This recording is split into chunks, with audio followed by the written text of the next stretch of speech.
14वें अध्याय में 3 प्रकार के गुणों का वर्णन है। गुणानेतानतीत्य त्रीन देही देश समुद्भवान जन्म मृत्यु जरा दुःखै विमुक्तो मृतमस्मृति। भगवान कहते हैं कि ये जो जीवात्मा के शरीर से उत्पन्न होने वाले सत्वगुण, रजोगुण, तमोगुण है,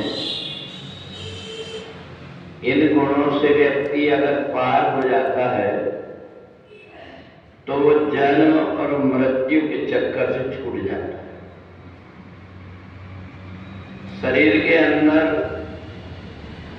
तीनों प्रकार के अगर गुण में से कोई भी गुण है तो शरीर को अपने ढंग से कार्य करने के लिए बाध्य कर देता है। हमारे शरीर के अंदर सत्वगुण अगर बढ़ा हुआ हो, उससे ग्रसित होकर के व्यक्ति कर्म करेगा। रजोगुण बढ़ा हुआ हो तो रजोगुण से बंध करके कर्म करेगा, और तमोगुण बढ़ा हुआ है तो तमोगुण से बंध करके व्यक्ति कार्य करता है। एक व्यक्ति को होता है जो गुणातीत हो जाता है, जो ये समझ लेता है जीवन क्या है और मृत्यु क्या है, और इसलिए अज्ञानी व्यक्ति ही मृत्यु से डरता है। एक बूंद अपने जहां से आई थी वहां जाकर के समा गई, ये हो गई मृत्यु। परंतु इस बीच में उस व्यक्ति से हमारे जो संबंध बने रहते, उन संबंधों के कारण हमें उनकी याद आती।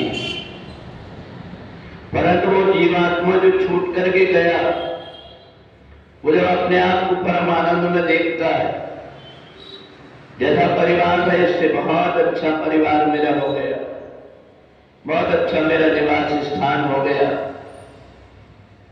वहां जाकर के मेरे को भूख की चिंता करनी पड़ती थी, ठंडी गर्मी की चिंता करनी पड़ती थी, परंतु यहाँ ये चिदानंदमय देह हो गई, जिस देह में न ठंडी गर्मी से कोई मतलब है और न सुख दुख से कोई मतलब है।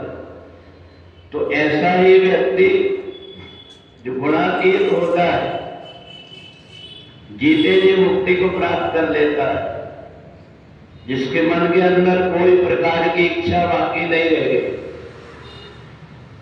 चाहे जितना भी धन हो जाए, परंतु जिस व्यक्ति के अंदर इच्छाएं हैं वो दरिद्र बना ही रहेगा। जो कुछ उसके पास है उससे वो संतुष्ट नहीं रहेगा, उसको ये लगेगा कि ये और मेरे पास हो जाए। ये आशा और तृष्णा जीवात्मा को चैन से नहीं रहने देते। इसलिए एक व्यक्ति वो होता है जो अपने जन्म को याद करता है कि जब मैं पैदा हुआ था तो कुछ लेकर के नहीं आया था, और जो व्यक्ति जाता है उसको भी देखता है यहां से कुछ लेकर के नहीं जाता। तो इसलिए व्यक्ति कितना भी धन कमा ले, परंतु वो सोना चांदी हीरा मोती नहीं खा सकता, वो खाएगा अनाज ही। और इसलिए जो व्यक्ति परमात्मा से जुड़ करके इन तीनों गुणों को विदा कर देता है और गुणातीत हो जाता है,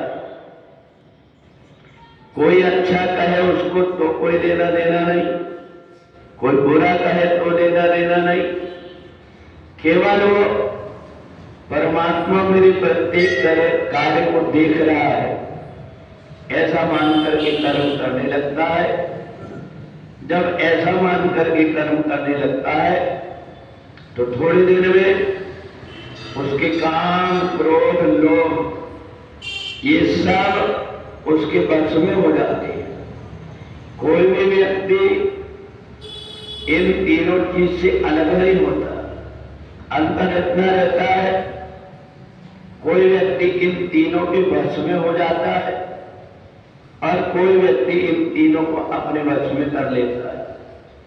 जो इनके वश में हो जाता है तो कोई न कोई गुणों से बंध जाएगा, और जो इनको अपने वश में कर लेता है वो सब प्रकार के बंधन से छूट करके गुणातीत हो जाएगा। और इसलिए 14वां अध्याय भगवान ने हमें संसार में कैसे जीना है, इन तीनों गुणों से अतीत हम कैसे हो पाएंगे, जब हमें ये ज्ञान हो जाएगा कि ये जीवात्मा